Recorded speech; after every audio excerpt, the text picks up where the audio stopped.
May low tide nga na naman pala sa gabi kaya naman kami ay nangilaw ng balatan at nangilaw na rin ng pang-ulam. Wala lang, share ko lang.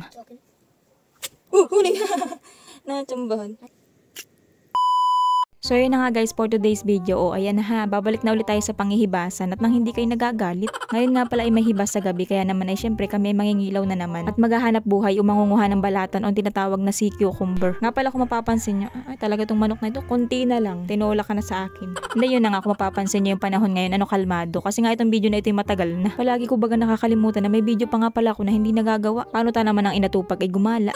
Nga pala dumadayo lagi kami ng ibang lugar kapag kami nangunguha ng balatan. Pero meron din naman balatan din sa amin. Kaya nga lang karamihan ay maliliit pa. Kaya kung saan merong malalaki, edi doon kami napunta. Nga pala sa mga bagong followers ko na nagtatanong sa akin kung ano daw bang ibig sabihin ng hibasanan. Yung tinatawag po namin hibasanan ayun yung batuhan na kung saan pwede ka manguha ng mga lamang dagat. Pero kapag high tide, syempre hindi hibasanan ang tawag doon. Dagat yun. Malamang.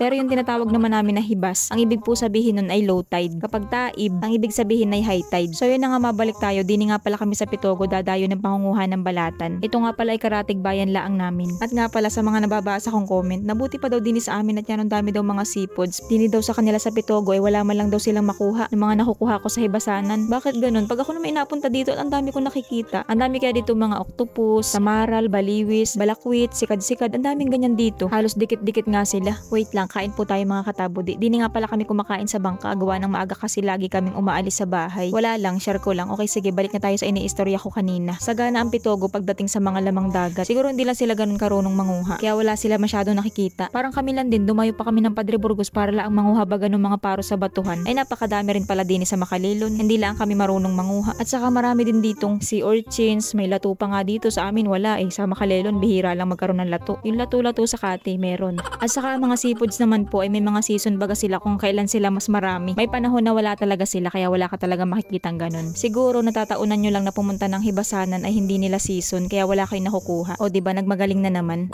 Napapaano ka naman Yasi at muntik pang madapa. Niyayabang niya sa akin may nakuha daw siyang balatan. Laki na nahuli niya isa. Maliit pa to be. Pakulan mo muna yan isa. Nakakuha din ako. Ganda yan, matingin.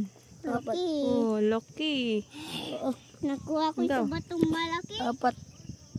Tinggi.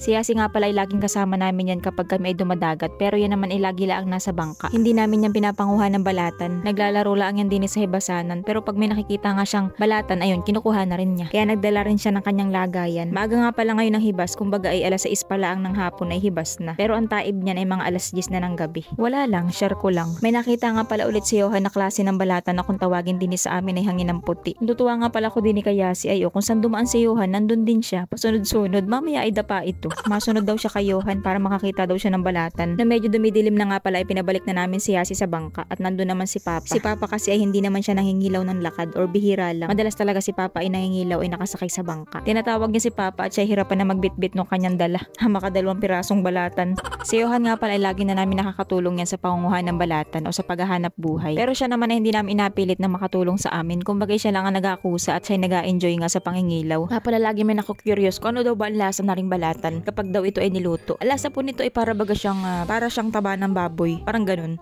Pero dapat nga kapag lulutuin mo ito dapat ay yung lagang-laga kasi nga ay medyo makunat. Hindi lang medyo pala. Sobrang kunat. Kapag kikilawin mo naman siya para siyang gulaman. Pero kapag nasobrahan naman sa suka, ayun kumukunat din. Dapat saktuhan lang yung pagkakababad. Tapos sa lasa naman, ayun, lasang balatan. Hindi yun na nga malinamnam ang lasa niya na parang taba ng baboy. Nga pala gusto ko lang linawin. Di ba nga nung nakaraan ay na-feature kami sa KMJS about dito sa balatan. Na di ba nga ay na-feature doon na umaga kinuha yung balatan pero balagi ko nga binabanggit sa mga vlog na ang balatan ay nakalabas yan kapag gabi. Pero ang alam ko nabanggit ko rin sa iba kong vlog na yung ganitong klase ng balatan pwede mo rin sila makita ng umaga na hindi nakatago sa bato. Yung mga ganitong klase ang kadalasan nakasandala yan sa bato o di kaya ay buhanginan nakagapang lang sila doon. Pero yung tinatawag namin na hangin ng bato napakabihira talaga makakita ng ganun kapag umaga. Kaya nga tinawag namin yun na hangin ng bato kasi mahilig sila magsumiksik sa batuhan. Tapos yung ganitong klase naman tinawag namin hangin ng puti kahit dilaw. Hindi ko alam. Lakas ng trip ano.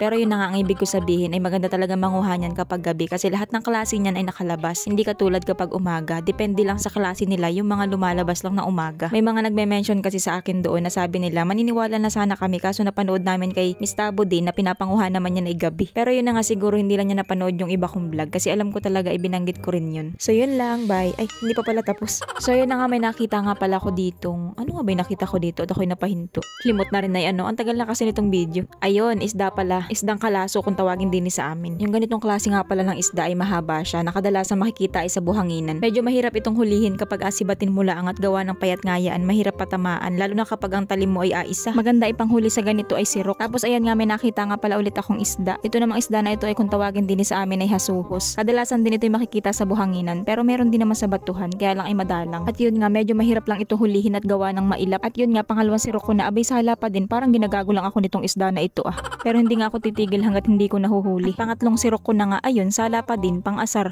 Talagang ako'y ginagalit ng isda na ito At ito, pang-apat na sirok ko na, kapag hindi ko pa rin talaga ito nahuli, o ay di hindi. Pero ayun, mukhang nahuli ko na siya. Grabe, pinahirapan pa ako, magapahuli din naman pala. Ito yung sinasabi nilang kapag gusto mo, paghirapan mo. May nakita nga pala ulit ako at ayun, unang sirok ko pa lang ay nahuli ko na agad. Yun, ganito sana, para hindi ako nahihirapan. Tapos may nakita nga pala ako ditong bobtail squid. Ito talaga yung laging gusto kong makuha kapag ako'y nangingilaw. Kasi ang sarap kaya nitong iprito. Tapos asaw-saw sa suka na maanghang ay swabe. Yung mga ganito nga pala hindi siya mahirap hulihin kasi yan ay mga nakalublublaang sa buhangin. Dadamputin mo lang. Yung mga ganitong klase nga pala ng pusit ay seasonal lang din yan. Nagkakaroon yan kapag February hanggang April. Maraming ganyan sa buhanginan. Pero pagkalipas nun, ayun, madalang na at halos wala ka na ring makukuha. Yung mga ganyan nga pala hindi yan masyadong lumalaki kaya wag kayo ma-high blood sa akin at inakuha ko na naman ay maliit pa. Ganto lang talaga sila kalalaki. At ang dami ko nga pala dito nakikita, sobrang liliit pa. Ang cute. Pero syempre hindi ko naman yan nahulihin ha. At yan ay apakita ko lang sa inyo. Oy, bakit parang nagagalit na naman? Marami nga pala kami nakikitang hasuhos kaso nga lang mahirap hulihin. Aharangan ko pala ang ng sirok ay naalis na agad. Marami nga palang mga animal na nagliliparan. Yan din yung dahilan kung bakit ako'y laging nakataklob ng mukha. At nasuot kasi yan sa tainga, pati ilong. Nga pala marami kami nakikita ni Johan na nukos. Kaya nga lang ay mahirap hulihin yan at yanong ilap. Ang bilis kasi yan. Ang bilis na. Dalawa na ito pa isa. Dalawa? Uroy, nagbubumagonis ka rin. Ano dalawa? Gusto nung dumun sa akin. Huli! Natsambahan. Nasa yung isa? Gusto dumun sa akin po Natsambahan ko yung isang nukos. Kanina pa kasi pabalik-balik sa akin. Kapansin baga ay sorry siya at natsambahan. Anong kiraw nga pala ng tubig o makandag baga gawa nitong mga isdang maliliit. Kahit anong wisik na lang isa hindi kaya lumantap ng tubig. O kuminis baga gawa ng mga nagalango yan na isda. Sakit sa mata. Hindi nyo na nga makikita kung ano inasirok ko dyan. Basta may sinisirok akong isda. Hasuhos din. Wala nga pala akong lagayan ng isda kaya iniipon ko lang dyan sa sirok. Hindi kasi pwede siyang isagol sa balatan. O isahog. Isahog na pati.